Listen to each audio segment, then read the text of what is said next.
Man. Big Red Zero. That's pretty much Texas's gift to the world. Man, if you've not tried it, you got to go to Texas and get some. I can't find it anywhere else. Delicious. So, preacher, what's in the bag, you ask? Well, it looks like it came from the liquor store, but it didn't. This black bag came from an antique mall in Central Arkansas, and boy, did I find something I want to share with you today. I mean, I didn't just buy these, I practically stole them. So I want to do, you've seen videos before where I buy a tackle box at a thrift store, antique mall, junk store, whatever you want to call it. I found a booth, everything was 50% off. So they had each of these trays normally listed at $10 a tray, and this would have cost me $50 and I wouldn't have paid that. But I got them for $5 a piece. And so I got these bad boys, all of them for $25, and what I'm going to do is bring you around here and let you look right down in on them. And we're going to open them up together, and I'm going to show you what I gave $25 for, and you tell me if I got a good deal or not in the comments down below. But if you don't think I got a good deal, you probably don't know what fishing lures cost, and you probably don't appreciate old antique lures, and you probably just ought to go find a channel where they play techno music and watch teenage kids fish in golf course ponds. That ain't this. This is some cool old stuff. Let's have a look. Okay, got a little pintail print. I gave $1 for this. It's a little hard tray, and you could serve stuff on it, I guess. Either way, let's go through these boxes. I got 5. We'll move quickly. Just real quick. This is a broken lip Bagalese crankbait, so that's probably junk. We'll throw it up there. Nice, classic hula popper, still in good shape. That's a keeper. This is a Heddon tiny deep end runt. River runt is what it's called. And there you go. It's in pretty good shape. Got a little, that'll rub off. Anyways. Not too bad. Pretty cool. I mean, it's not like super valuable, but it's a cool old lure. This looks like, yep, it's a lazy eye. You can see it right there on the bottom. Pretty good shape. To be honest with you, it feels wooden. May not be. I have to look at it closer. Let's go. Here's another, probably a knockoff river runt. I don't know, maybe a real one. Hard to tell. Old, paint's crackled. Another lazy eye. Also a pretty old model. And those are just cool to hang up. Here's one you could probably still fish with. A little clunky, but I mean, little tiny rattle trap. Man, those tear them up. Oh, here's one. This is probably worth more than the $5 I paid for the box. It is a Rapala original floater made in Finland. And not in bad shape, actually. And of course, you got the good old bobber. I don't use these much, but I got them. All right, let's go to the next one. Was that worth $5? Man, I think so. I think the 2 lazy ikes were worth $5. I think the deep end river runt was worth $5. I think this deep running Rapala is worth at least $5. For crying out loud, that's not a bad thing. Here's a little Bill Norman lure. I grew up in Greenwood where Bill Norman was from and his factory was, and I fished with these in creeks all the time, still in working order. Not a bad thing. Here's a rusty spoon. I don't think I would use this one.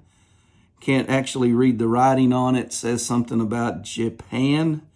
I'm sure that's Japan, Texas. I don't know, probably trash. We'll throw it away. Oh, yes. Here's the Heddon Supersonic. Paint's in pretty rough shape. If I was to hang it up, I'd hang it this side out, but that's a cool old vintage lure. This is also a decent looking lure and also in working shape, pretty good shape. This is a thread fin. I think I fished with these a few times when I was a kid. And then just a pretty old, burned out looking crankbait, but when the sand bass are running on the end of a river jetty, this is the one you want to chunk because they will hit it. And if you lose it, you lost nothing. This looks like a Rebel. Yeah, I think this is an old Rebel lure. Can't hardly read the writing there. So let's say Hellcat. I think it says Hellcat. I don't know. It's not in the best of shape. It's plastic. It looks cheaply made, but hey, who cares? We got it. Okay, these here I fish with a lot. This is also a Rapala. This lure itself is about $6 new. This is a Rapala countdown, so it's supposed to sink a foot a second. That's how you, and it's supposed to maintain that depth. So that's probably a $5 lure in itself. Not to mention this crankbait's in pretty good order. This is in working order, and the thread fin's in working order. Oh, look, and a bobber. Pretty good deal, I think, for $5. I would buy that one again. Box number 3, and these are in no particular order. There was 5 of them there. If there'd have been 6, I'd have bought 6. That is a dandy looking, maybe a Rapala knockoff, hard to tell. Not in bad shape, still works. I would fish with that. Also, a Rapala crankbait. This lure right here is probably $7 or $8 in today's market, new. This one looks pretty new. That's worth the $5. This one here is missing the lip, so that's trash. Here's another Rapala. This is also a countdown. Still, working order. Now I need new hooks on the front. They're all broke off. Still not bad. I can do that. Oh, yes. The old Hellbender or Mudbender. I forgot what they're called. Anyways, would never fish with that, but would probably hang it up for looks. A spoon that's flaking off. It says Fjord spoon, F-I-O-R-D spoon. I don't know, maybe you can read it better than me. There again, that really ain't worth much, but so what? Another Lazy Ike. A Lazy Ike 2, right down the back. I mean, I wouldn't fish with a Lazy Ike today, but I'd hang them up at a bunch of old lures. Smaller cork, and now I do use these corks when I'm trying to catch bait. Use a really small hook, really small cork. Great for catfish bait. That's usable. That's something I would put to use. Box number 4, and I like the looks of it already. And I can tell you why. We'll save my favorite for last. Here is another crankbait. New hooks. It's in working order. I would use that. Sand bass were running. Got an empty spot there. Oh, bright, what'd you call that, hot pink? I think that's a knockoff Lazy Ike. It doesn't officially say that. I like the dual hooks here. A nice touch. Another Supersonic. This one here is, or it's a Sonic. It's the smaller model. This one here is in pretty good shape for its age. I think I'll hang that one up, maybe down at the bookstore. It's pretty cool looking. A little tiny hula popper. Man, when I was a kid, these hula poppers were, this size right here was perfect for the creek. You could fish with this one, but that skirt ain't gonna last long. And a tiny torpedo. Caught my first, what I would call big bass on a tiny torpedo about this size. Mine was black. Bass weighed 7.5 pounds. I was 15. And yeah, it brings back good memories. I'd probably fish with that. Here's one I probably wouldn't fish with, but I would probably hang up, a blabbermouth. This is in pretty good shape. Kind of a vintage lure, very good condition. Probably just hang that up, put it in the old lure collection, but I would have bought the entire box for $5 if all it had in it was this little glass-eyed jewel right here. If you've watched my channel for very long, you've seen any of my old lure collections, there's one specific lure that I collect. It is an LS sinker, which you can see right there. That says LS Sinker USA. This is the smallest model I have ever seen. I have a couple that are almost this small, but they're not jointed. This is the smallest jointed LS Sinker I've ever seen, and it is in great condition for its age. And it's all original. The hooks haven't been replaced. There's no weird screw in here. Everything looks original. And that will be a prize in my collection. All right, box number 4. We got that one out of the way. I like it. Last box, almost done. If you're bored, shame on you. Okay, let's look in here. What do we got? Big cork. This is what I would call like a catfishing cork. This is what you see people at the city park using. I never fish with those, but hey, I got one, you know. Okay, I remember these lures. They were metal, and they had the two places to tie on, and one would dive deeper than I think this one would, I don't remember. One would make you dive deeper than the other. I haven't seen these since probably the 80s. But that's the hook they had on the front so they didn't hang up as bad. Believe it or not, I lost every one of mine to a snag. Oh, yeah, there it is, the Gay Blade, Cordell's original. Oh, that's pretty cool. I'll keep that. Maybe that's why I had them. They're made in Arkansas. Maybe that's why they don't make them. They're the Gay Blade. Didn't they have a Zorro movie about the Gay Blade?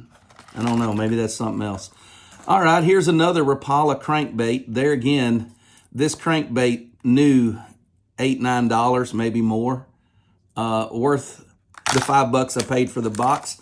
Another one of those diving crankbaits, deep diving crankbaits. We had one in another box here somewhere.